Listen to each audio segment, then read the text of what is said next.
இன்றைக்கு திராவிட முன்னேற்றங்களை ஆட்சிக்கு வந்த பிறகு நீங்கள் சிந்தித்து பார்க்க வேண்டும், ஒவ்வொருவரும் சிந்திக்க வேண்டும். சாதாரண விஷயம் இல்லைங்க இது, மாநிலத்துடைய பிரச்சனை.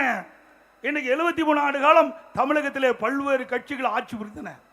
2021 வரைக்கும் தமிழக மாநிலத்துடைய கடன் 4.85 லட்சம். திராவிட முன்னேற்றங்கள் ஆட்சிக்கு வந்து 5 ஆண்டுல 5 லட்சம் கோடி கடன். இந்த அளவுக்கு உயர்வதற்கு காரணம் என்ன? அத்தனையும் ஊழல்.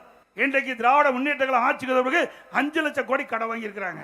2020-21 இன்றைக்கு மாநில அரசாங்கத்துடைய வருவாயை விட 2024-25 திராவிட முன்னேற்ற கழக ஆட்சியிலே வருகின்ற வருவாய் 1,36,000 கோடி கூடுதலா வருது. வருவாய் கூடுதலா வருது, கடன் அதிகமா வாங்குறீங்க, திட்டம் எதுவும் இல்ல. சிந்திச்சு பாருங்க. அப்படின்னா ஊழல்.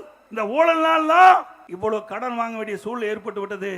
இன்னைக்கு மாநிலனுடைய வளர்ச்சி இன்றைக்கு மிக படு பாதாளத்தில் செல்லக்கூடிய சூழ்நிலை ஏற்பட்டு விட்டது.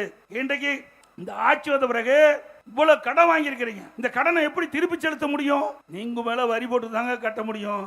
இந்த ஆட்சியாளர்கள் பண்ண கொடுமை எல்லாம் கடன்காரன் ஆக்கிட்டாங்க. சிந்திச்சு பாருங்க, எல்லாத்தையும் கடன்காரன் ஆக்கிட்டாங்க. இந்தியாவிலேயே கடன் வாங்குவதில் முதல் மாநிலம் தமிழ்நாடுங்க.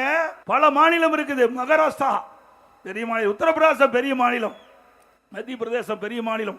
அப்படிப்பட்ட மாநிலத்தில் கூட இவ்வளவு கடன் கிடையாது. இந்தியாவிலேயே கடன் அதிகமுள்ள மாநிலம் தமிழ்நாடு. அதிகமாக கடன் வாங்கின முதலமைச்சர் தமிழ்நாடு முதலமைச்சர் ஸ்டாலின்.